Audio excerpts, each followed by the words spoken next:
And welcome to my channel. तो आज हम करने वाले हैं क्लास 9 फूड प्रोडक्शन का यूनिट 9 स्टोरेज ऑफ कमोडिटीज। तो यूनिट 8 में हमने पढ़ा था किचन कमोडिटीज के बारे में। किचन कमोडिटीज में हमारे जितने भी इंग्रेडिएंट्स आते हैं, food ingredients like herbs, spices, तो ये सारे जो इंग्रेडिएंट्स हैं उन्हें किस तरीके से हम स्टोर कर सकते हैं वो हम इस चैप्टर में पढ़ने वाले हैं। तो सबसे पहले हम इस चैप्टर के ऑब्जेक्टिव पढ़ लेते हैं। तो सबसे पहला आता है importance of correct storage of commodities. जो हमारे इंग्रेडिएंट्स है, जो किचन कमोडिटीज है, उसको ढंग से स्टोर करने का क्या इंपॉर्टेंस है, उसे हमें अच्छे से स्टोर करने की जरूरत क्या है, हम ये पढ़ने वाले हैं। Meaning of perishability of an ingredient. जो इंग्रेडिएंट है उसकी पेरिशेबिलिटी का मीनिंग क्या है, क्या मतलब है। पेरिशेबिलिटी क्या होती है कि कोई जो भी इंग्रेडिएंट है वो कुछ टाइम बाद स्पॉइल हो जाता है, खराब हो जाता है, सड़ गल जाता है, उसे हम पेरिशेबिलिटी बोलते हैं। Shelf life of a commodity. जो कमोडिटी है उसकी शेल्फ लाइफ क्या है। शेल्फ लाइफ मतलब वो कितने टाइम तक चल सकता है। Qualities of a good store. अगर हम उसे अच्छे से स्टोर करते हैं तो उसका क्या क्वालिटी है। मतलब अगर मैं उसे ठंडे में स्टोर कर रही हूँ तो ठंडे में स्टोर क्यों कर रही हूँ, ठीक है, उसमें रखने से होगा क्या, तो उसका क्वालिटी हमें पता चलेगा। Storage of various kitchen commodities such as dry ingredients, vegetables and fruits, milk, eggs, meat and etcetera. तो जितने भी किचन कमोडिटीज होते हैं उसको कैसे स्टोर किया जाता है ये हम पढ़ने वाले हैं। तो सबसे पहला हमारा आता है perishability of a product. A large number and variety of ingredients are used to prepare food. बहुत सारे अलग अलग ingredients और बहुत ज़्यादा क्वांटिटी में यूज होते हैं फूड बनाने के लिए, खाना बनाने के लिए, right? The kitchen commodities vary from dry ingredients like sugar, flour, rice, etc. to fresh vegetables and fruits. जो kitchen commodity है इसमें हमारे dry ingredients से लेकर फ्रेश वेजिटेबल और फ्रूट्स तक आते हैं। दे ऑल्सो इंक्लूड कैंड और bottle products, meats etcetera. All these food ingredients should be of required quality to get healthy, safe and tasty meal. अब ये जो किचन कमोडिटी है इसमें आपके कैंड, बॉटल प्रोडक्ट्स, मीट, ये सब भी आते हैं। और ये सारे जो किचन कमोडिटीज है, जितने भी फूड इंग्रेडिएंट्स है, इनकी क्वालिटी अच्छी होनी चाहिए ताकि एक हेल्दी, सेफ और टेस्टी मील बन सके। अब हम पढ़ेंगे कि जो हम करेक्ट स्टोरेज कर रहे हैं उसकी इम्पोर्टेंस क्या है। Each ingredient is bought for a price. In hotel business, a large amount of money is involved in purchasing kitchen commodities. It is important that this money is used wisely and not wasted. The cost of all the ingredients used in preparing a dish is called its food cost. In case of wastages, spoilages or pilferages, the ingredients lost is money lost. Basically यहाँ पे क्या बोला गया है कि जो भी आपके इंग्रेडिएंट्स खरीदे जाते हैं तो उसके लिए पैसा लगता है, राइट। तो जैसे आपके होटल बिजनेसेस होते हैं उसमें क्या होता है कि आपका बहुत ज़्यादा क्वांटिटी में आपके इंग्रेडिएंट्स खरीदे जाते हैं। अब जब वो बहुत ज़्यादा क्वांटिटी में खरीदे जाएंगे तो क्या होगा, बहुत ज़्यादा पैसा लगेगा। अब इसमें भी दिमाग चाहिए कि हमें कौन सा इंग्रेडिएंट कितनी क्वांटिटी में मंगाना है। अगर कोई इंग्रेडिएंट हमने ज़्यादा क्वांटिटी में मंगाया लेकिन वो ज़्यादा यूज़ होता ही नहीं है तो इसका मतलब तो ये हुआ कुछ टाइम बाद वो ख़राब हो जाएगा, तो फ़ायदा कुछ होगा, कुछ भी फ़ायदा नहीं होगा। तो इसलिए हमें इस चीज़ पे ध्यान रखना है, ठीक है, ताकि जो पैसा है वो ख़राब ना हो, राइट। अब जैसे हमारी जो डिश है, ठीक है, अब वो जो डिश है उसको बनाने के लिए जितने भी इंग्रेडिएंट्स यूज़ हुए तो उनका जो प्राइस होगा ना, जो उनका कॉस्ट होगा मिलाकर, उसे हम फूड कॉस्ट बोलते हैं। अब देखो, अगर हमें ऐसा हो जाता है कि कोई भी इंग्रेडिएंट वेस्ट हो जाता है या खराब हो जाता है या फिर चोरी हो जाता है तो ingredient lost is money lost, right. मतलब अगर इंग्रेडिएंट खो गया तो मतलब हमारे पैसे भी खो गए, right. All kitchen commodities are perishable. They are spoiled or get unfit for human consumption after some period of time.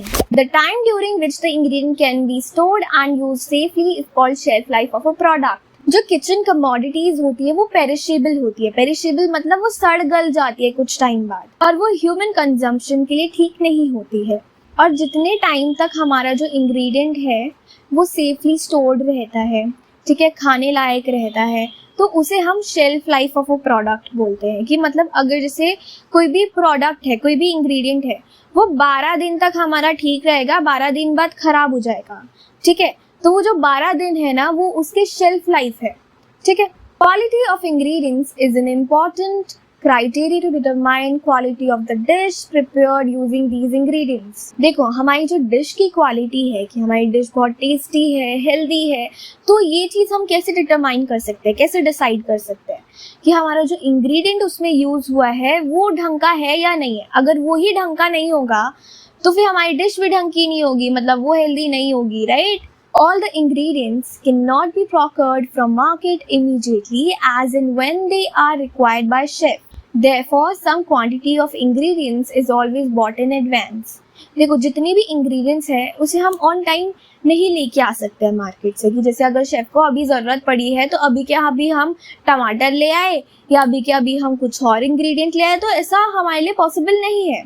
ठीक है, तो इसलिए क्या किया जाता है कि बहुत ज़्यादा क्वांटिटी में इंग्रेडिएंट्स को पहले से एडवांस में रख लिया जाता है और उसके बाद उसे स्टोर कर दिया जाता है और फिर अपने पास मतलब फिर उसको धीरे धीरे करके यूज़ करते रहते हैं जैसे ही ज़रूरत पड़ती है. तो Thus it becomes important for a chef to correctly understand the storage of requirements of various commodities.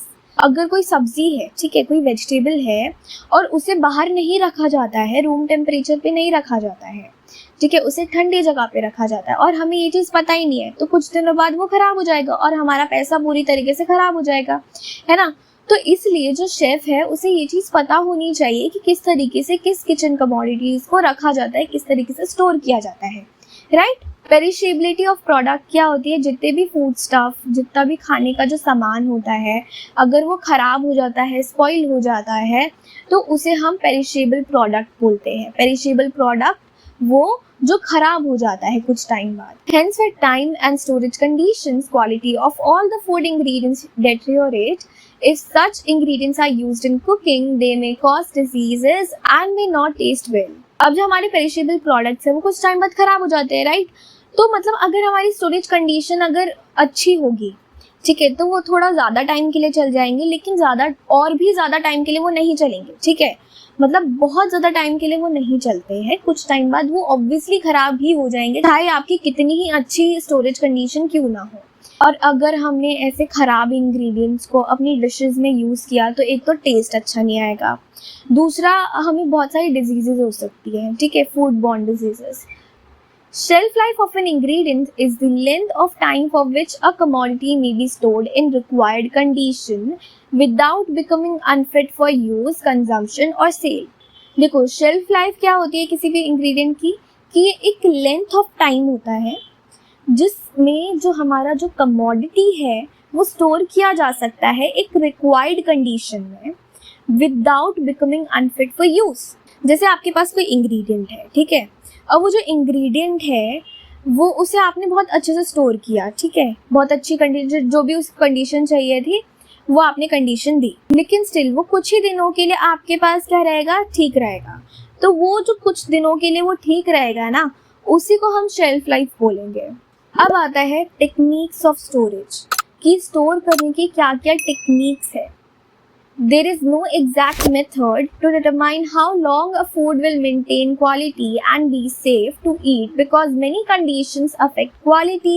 The storage life of foods is affected by the. देखो कोई भी एग्जैक्ट मेथड नहीं है कि जिससे ये पता चल सके कि कितनी टाइम तक हमारा जो फूड है वो रहेगा, ठीक है, मतलब उसकी क्वालिटी मेंटेन्ड रहेगी और वो सेफ रहेगा खाने के लिए, क्योंकि बहुत सारी कंडीशंस जो है वो उसकी क्वालिटी को अफेक्ट करती है. तो वो जो कंडीशंस है जो कि हमारे फूड की क्वालिटी को अफेक्ट करती है वो हम यहाँ पे पढ़ेंगे. तो सबसे पहले जो हमारा आता है that is freshness of the food when it reach the hotel from the supplier. जो सप्लायर है जो किचन कमोडिटीज़ बेचता है, अब उसने कितने दिनों तक हमारी किचन कमोडिटीज़ को अपने पास रखा होगा. मतलब देखो जैसे हमने टमाटर ली, अब वो टमाटर वो जो सप्लायर से हमने लिया, उस सप्लायर ने कितने दिनों से अपने पास वो टमाटर रखे होंगे, वो कितने फ्रेश होंगे. तो इस चीज़ पे भी हमारा जो फूड की क्वालिटी है वो डिपेंड करेगी. Length of time and the temperature at which it was held before purchase. खरीदने से पहले जो हमारा किचन कमोडिटी थी वो कितने टाइम तक किस टेम्परेचर पे रही, तो उससे भी हमारी जो फूड की क्वालिटी है वो अफेक्ट होगी. Temperature of food storage areas. जो फूड स्टोरेज एरिया है उसका टेम्परेचर, है ना, कि अगर कोई वेजिटेबल वगैरह है उसे ठंडे में रखना है, अगर उसका टेम्परेचर जहाँ पे उसे स्टोर किया गया अगर वो ठंडा ही नहीं होगी वो जगह, तो फ़ायदा कुछ फ़ायदा नहीं। तो टेम्परेचर भी बहुत इंपॉर्टेंट है। Humidity level in food storage area, जो फूड स्टोरेज एरिया जहाँ पे फूड स्टोर हो रहा है उसका ह्यूमिडिटी लेवल भी देखना चाहिए कि कितनी ह्यूमिडिटी है, नमी कितनी है ना। टाइप ऑफ स्टोरेज कंटेनर और packaging the food is stored in, किस टाइप का स्टोरेज है, ठीक है, और किस कंटेनर में रखा गया है, उसकी पैकेजिंग क्या है, किस तरीके से मतलब स्टोर किस तरीके से किया गया है, ये इम्पॉर्टेंट है। Characteristics of the food item, जो फूड आइटम है उसकी क्या कैरेक्टरिस्टिक है, वो ड्राई है या फिर वो वेजिटेबल है या क्या है, मतलब उसे ठंडी जगह पे रखना चाहिए या गर्म जगह पे रखना चाहिए, कैसी कैरेक्टरिस्टिक है, ये भी हमें जानना बहुत इंपॉर्टेंट है। अब आता है qualities of a good store, कि अगर हम अच्छे से उसे स्टोर करते हैं तो उसके क्या फ़ायदे हैं। A store should be at a location easily accessible from receiving area as well as by kitchen department. जो रिसीविंग एरिया है जहाँ से आपकी किचन कमोडिटीज़ रिसीव होती है सप्लायर से, प्लस जो हमारा किचन डिपार्टमेंट है, तो उसके पास ही हमारे जो स्टोरेज वाला एरिया है वो उसकी लोकेशन होनी चाहिए। मतलब जैसे अगर आपका रिसीविंग एरिया ये है, ठीक है, और आपका जो किचन है ये है, तो उसके बीच में आपका स्टोरेज एरिया होना चाहिए ताकि इजीली हमारा जो स्टोरेज एरिया है उसे आप एक्सेस कर सको, है ना। Good ventilation, air circulation and sufficient lighting. It is important to have a suitable humidity control system in place as dry stores such as cereals, pulses, flour, etc. अच्छी ventilation होनी चाहिए, एयर सर्कुलेशन अच्छी होनी चाहिए, sufficient lighting होनी चाहिए, और सबसे ज़्यादा इम्पॉर्टेंट जो है that is humidity control system. अगर नमी ज़्यादा हो गई, नमी कम हो गई, तो उससे भी हमारी जो फूड की क्वालिटी है वो अफेक्ट करती है। अब जैसे हमारे ड्राई स्टोर्स होते हैं, ड्राई स्टोर्स में जैसे सीरियल, पल्सेस, फ्लोर ये सब होते हैं, तो यहाँ पे हमारी जो ह्यूमिडिटी होनी चाहिए ना वो कम होनी चाहिए। Hygienic and free of pest such as flies, rats, cockroaches etcetera. जहाँ पे हमारा किचन कमोडिटीज स्टोर हो रही है वो जगह हाइजीनिक होनी चाहिए, साफ होनी चाहिए, और साथ ही साथ वहाँ पे किसी भी तरह के कोई भी कीड़े मकोड़े नहीं होने चाहिए, जैसे कि फ्लाइज, रैट्स, कॉकरोचेस या फिर और भी बहुत सारे जितने भी होते हैं वो कुछ भी नहीं होना चाहिए। Safe and with sufficient racks to store ingredients, leaving sacks और packages on floor makes them more vulnerable to infestation by pests and makes the store untidy. जो स्टोरेज एरिया है वहाँ पे सफिशिएंट रैक्स होने चाहिए जितने भी हमारे इंग्रेडिएंट्स है उसे रखने के लिए, और वो सेफ जगह होनी चाहिए कि कोई जाए और वहीं पे थोड़ा सा हिल जाए तो वो पूरा का पूरा यहाँ पे हमारे ऊपर गिर जाए, ऐसा नहीं होना चाहिए, राइट। ऐसा होना चाहिए कि हम जाए और हमारे यहाँ पे रैक्स हो और वो रैक से हम आराम से ले सके, सेफ हो, राइट। और हमें ये नहीं करना चाहिए कि जैसे जितने भी ऐसे बोरियां वगैरह होती है या पैकेजेस वगैरह होते हैं उसे हमने ऐसे ही फ्लोर पे रख दिया, तो ऐसा करने से ना क्या होता है, एक तो अच्छा नहीं लगता देखने में, दूसरा ये चीज़ कि कीड़े मकोड़े फिर ज़्यादा अट्रैक्ट करते हैं। Provision of deep freezers and refrigerators to suitably store kitchen commodities. Kitchen commodities को सुटेबली अच्छे से स्टोर करने के लिए रेफ्रिजरेटर्स होने चाहिए, डीप फ्रीजर्स होने चाहिए। An effective store-keeping system to ensure FIFO system. This system ensures that the material received first is issued first and thus used first. जो भी हमारा स्टोरेज एरिया संभाल रहा है तो उन्हें फीफो सिस्टम फॉलो करना चाहिए। फीफो सिस्टम क्या होता है, फर्स्ट इन फर्स्ट आउट, कि हमने कोई चीज़ पहले ली, ठीक है, अब वो चीज़ हमने पहले ली तो हमारी पहले ही यूज़ हो जानी चाहिए। क्योंकि अगर देखो मैंने लिया टमाटर, ठीक है, अब वो टमाटर मैं यूज़ नहीं कर रही हूँ, ठीक है, वो बहुत दिनों तक हमारा रखा पड़ा है, फिर हमने फिर से टमाटर लिया और कुछ दिनों बाद वो खराब हो जाएगा। जैसे अगर मुझे कल इसका यूज़ है तो मैं क्या करूँगी, आज इसे रख लूँगी, ठीक है, आज रख लूँगी, कल मैं यूज़ कर लूँगी। तो फर्स्ट इन फर्स्ट आउट होना चाहिए, तो फीफो सिस्टम फॉलो होना चाहिए ताकि जो भी हमारा किचन कमोडिटी है वो खराब ना हो, right. Clear labeling of best before expiry dates. These should be strictly followed and ingredients must be disposed after best before dates. जो भी expiry date या फिर best before होता है ना, तो वो अच्छे से लेबल होना चाहिए ताकि दिखे कि हाँ इतने दिन तक ये ठीक है, फिर उसके बाद हमें इसे फेंकना पड़ेगा। तो ये जो चीज़ है ना ये स्ट्रिक्टली फॉलो होनी चाहिए कि अगर बेस्ट बिफोर की डेट आ गई है, ठीक है, और उसके बाद हमें फिर उसे फेंकना है, regular cleaning schedule is followed, regular cleaning होनी चाहिए। स्टोरेज ऑफ किचन कमोडिटीज, जो किचन कमोडिटीज है उसको किस तरीके से स्टोर किया जा सकता है। अब हम अलग अलग किचन कमोडिटीज का स्टोरेज सीखने वाले हैं। Food can be classified into various groups for the purpose of storage. जो फूड का स्टोरेज है उसके अकॉर्डिंग जो हमारा फूड है उसको क्लासिफाई किया गया है अलग अलग ग्रुप्स में। सबसे पहले हमारे जो आते हैं that is dry ingredients like cereals, pulses, sugar, flours, dry fruit, salt, spices and condiments. These should be stored in food grade airtight container और if pre packed then sealed properly. जितनी भी dry ingredients यहाँ पे बताए गए हैं उन्हें हमें एक एयर टाइट कंटेनर में रखना चाहिए, या फिर अगर हम उसे प्री पैक कर रहे हैं तो उसे सील्ड करके अच्छे से रखना चाहिए। This should be stored in dry area at room temperature. Dry ingredients को ड्राई जगह पे रखना चाहिए जहाँ पे हमारी ह्यूमिडिटी जो है वो लो होनी चाहिए, और जो टेम्परेचर है वो आपका रूम टेम्परेचर हो सकता है। Many products may be in vacuum sealed packing, hence should be kept safe. बहुत सारे जो प्रोडक्ट्स हैं जो हम खरीदते हैं वो वैक्यूम सील्ड पैकिंग में भी हो सकते हैं, तो इसलिए उन्हें हमें अच्छे से सेफली रखना चाहिए। However, prolonged storage make them prone to infestation, loss of flavor and aroma in case of dry herbs and spices etc. देखो, जो ड्राई हर्ब्स और स्पाइसेस होती है इनके केसेस में क्या होता है कि अगर हम ज़्यादा दिनों तक इन्हें स्टोर करके रखते हैं तो एक तो कीड़े पड़ जाते हैं और धीरे धीरे इनका फ्लेवर भी जाने लगता है और अरोमा भी चला जाता है। Eggs, milk and milk products, dairy products are those commodities which are derived from और based upon milk and include creams, yogurts, butter, cheese and ice cream. Eggs, milk and milk products should be stored in the refrigerator at a temperature between 3 degree to 4 degree Celsius. अब हम पढ़ेंगे egg, milk और milk product के storage के बारे में. तो जो मिल्क प्रोडक्ट्स होते हैं, जो डेयरी प्रोडक्ट्स होते हैं, ये हमारे मिल्क से निकलते हैं, जैसे कि क्रीम, योगर्ट, बटर, चीज़, ये हमने चैप्टर 8 में पढ़ा था, राइट. जो एग, मिल्क या मिल्क प्रोडक्ट्स होते हैं, इन्हें हमें रेफ्रिजरेटर में 3 to 4 डिग्री सेल्सियस पे रखना चाहिए. Cream, yoghurt, butter, cheese and eggs should be stored at between 3 to 4 degree Celsius. वही सेम कि जो क्रीम, योगर्ट वगैरह है और एग है, इन्हें हमें 3 to 4 डिग्री सेल्सियस पे रखना चाहिए. The shelf life of these products will vary depending on their method of manufacturing, and chefs should check individual use by dates on the packaging.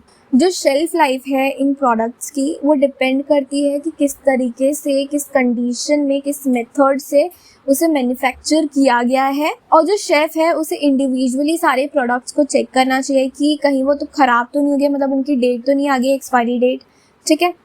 All dairy products need to be kept well sealed when in storage and away from strong smelling ingredients, otherwise they will absorb flavor and aroma from strong smelling food around them. जो dairy products होते हैं उन्हें हमें अच्छे से seal करके रखना चाहिए. और जैसे अगर हम डेयरी प्रोडक्ट्स को स्टोर कर रहे हैं तो जो स्ट्रॉन्ग स्मेलिंग प्रोडक्ट्स होते हैं ना, उनसे दूर रखना चाहिए. क्योंकि क्या होता है कि जो स्ट्रॉन्ग स्मेलिंग प्रोडक्ट्स होते हैं उनका जो फ्लेवर होता है वो अपने अंदर एब्जॉर्ब कर लेते हैं.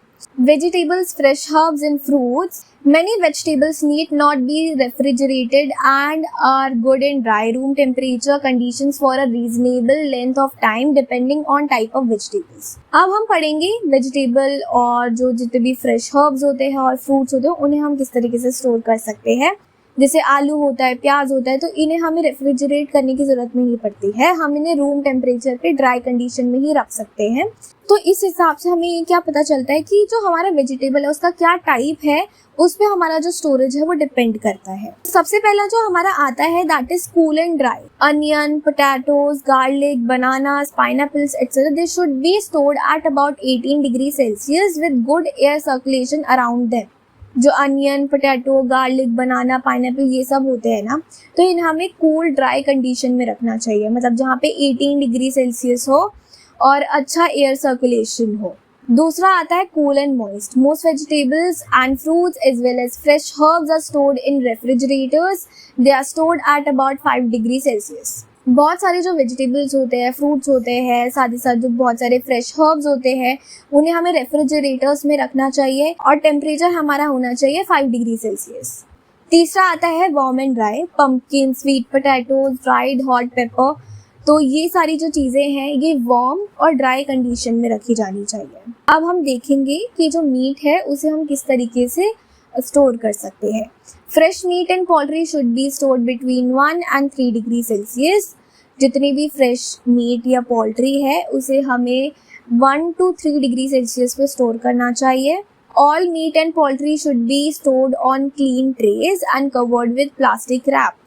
जितनी भी मीट या पोल्ट्री है उसे हमें क्लीन ट्रे में, साफ ट्रे में स्टोर करना चाहिए और प्लास्टिक रैप से कवर कर देना चाहिए। Raw and cooked food should never be stored on the same tray.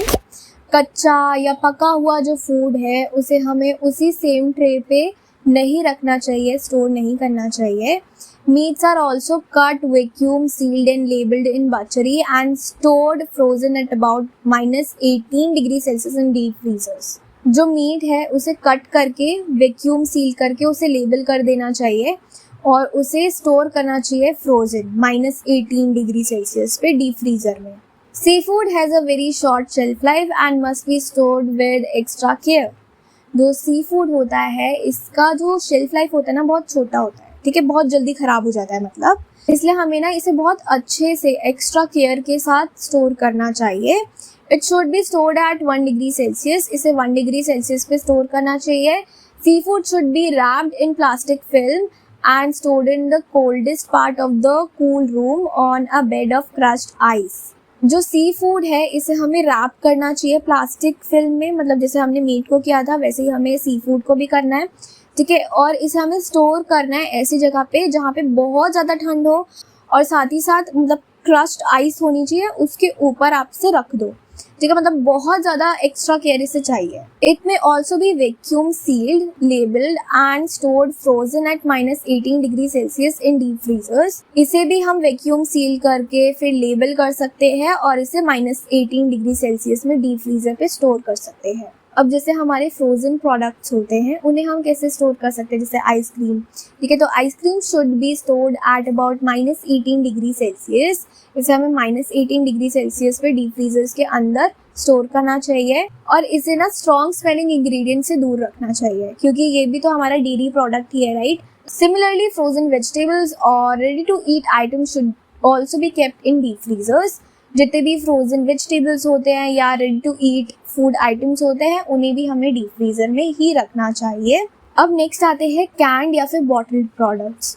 Many ingredients purchased are packed in cans or bottles such as tomato, ketchup, tomato puree, pickles, pineapple tins, sauces, etc. These products are labeled as per storage requirements. बहुत सारे ingredients जो कि हम purchase करते हैं वो या तो पैक्ड होते हैं कैंस में या फिर बॉटल्स में, जैसे टोमेटो केचप हो गया, टोमेटो प्योरे हो गया, पिकल्स हो गए, पाइनएप्पल टीन हो गए, सॉसेज हो गए। तो ये सारे हमारे ना कैन या फिर बॉटल में पैक होके आते हैं। ये जो प्रोडक्ट्स होते हैं ये लेबल्ड होते हैं उनके स्टोरेज रिक्वायरमेंट के अकॉर्डिंग।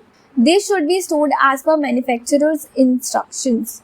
वहाँ पे मतलब लेबल्ड होता है कि किस तरीके से इस प्रोडक्ट को स्टोर करना चाहिए। आप अपनी टोमेटो केचप की बॉटल देखोगे ना तो उसके पीछे लिखा होगा कि इसे हमें कैसे स्टोर करना है, राइट। तो जो मैन्युफैक्चरर है उसने जो भी इंस्ट्रक्शन दिया है स्टोरेज के लिए वही फॉलो होना चाहिए। May be in a cool dry room, away from sunlight etcetera. मतलब बहुत सारी कंडीशन हो सकती है कि कूल ड्राई रूम में रखो या फिर सनलाइट से दूर रखो, बहुत सारी कंडीशन हो सकती है। एनी लीकी और पफ्ड कैन्स और ones with some mould growth should be immediately discarded. अगर कोई पैकेज है वो लीक कर रहा है या फिर वो बहुत ज़्यादा पफी हो रहा है, मतलब बहुत ज़्यादा ऐसे फूल रहा है या फिर उसमें मोल्ड ग्रो हो रहा है जैसे कि फंगस वगैरह, ठीक है, तो उस प्रोडक्ट को हमें इमीडिएटली डिस्कार्ड कर लेना चाहिए क्योंकि वो ख़राब होता है। नेक्स्ट आता है fats and oils. All oils should be sealed in airtight containers to prevent oxidation. हर तरह के ऑयल्स को हमें एयर टाइट कंटेनर में सील करके रखना चाहिए ताकि ऑक्सीडेशन ना हो, क्योंकि अगर ऑयल की ऑक्सीडेशन हो जाएगी ना तो उसमें से गंदी स्मेल आएगी और टेस्ट भी गंदा हो जाएगा। They should be stored in a cool dark place and not expose to heat and sunlight. तो जो फैट और ऑयल है उसे कैसे हमें स्टोर करना चाहिए, ठंडी जगह पे स्टोर करना चाहिए, डार्क प्लेस होना चाहिए और हीट से एक्सपोज नहीं करना चाहिए, मतलब हीट नहीं आनी चाहिए उसके आसपास, और सनलाइट से भी दूर रखना चाहिए। Most fats such as lard, butter, margarine should be refrigerated. जितने भी फैट वगैरह है उन्हें हमें रेफ्रिजरेट करके रखना चाहिए।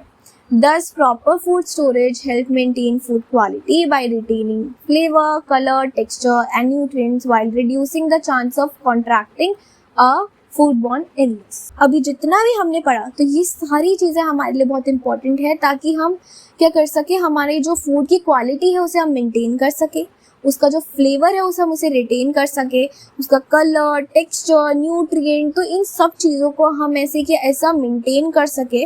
ठीक है, तो इसलिए ये सारी चीज़ें बहुत ज़्यादा इम्पॉर्टेंट है। अगर हम ये सारी चीज़ें करते हैं, अगर हम करेक्ट स्टोरेज करते हैं तो इसकी वजह से हमारा जो फूडबॉर्न इलनेस है वो भी कम हो जाएगा। फूडबॉर्न इलनेस क्या होता है कि जैसे आपने कुछ गलत खाना खा लिया कि जो कि ख़राब है, ठीक है, तो वो जो आपने खराब खाना खाया उसकी वजह से आपको बीमारी हो सकती है। सो यार इस चैप्टर में बस इतना ही था। सो आई होप आपको ये पूरा चैप्टर अच्छे से समझ आ गया होगा। अगर नहीं आया है कमेंट सेक्शन में पूछ लेना और अपने फ्रेंड्स के साथ भी ये जो वीडियो है शेयर कर लेना और वीडियो को लाइक कर देना और चैनल को सब्सक्राइब कर लेना और बेल आइकन भी क्लिक कर लेना ताकि नेक्स्ट वीडियो जब भी आए तो उसका आपके पास नोटिफिकेशन आ जाए। सो यार आज के लिए बस इतना ही। Thanks for watching.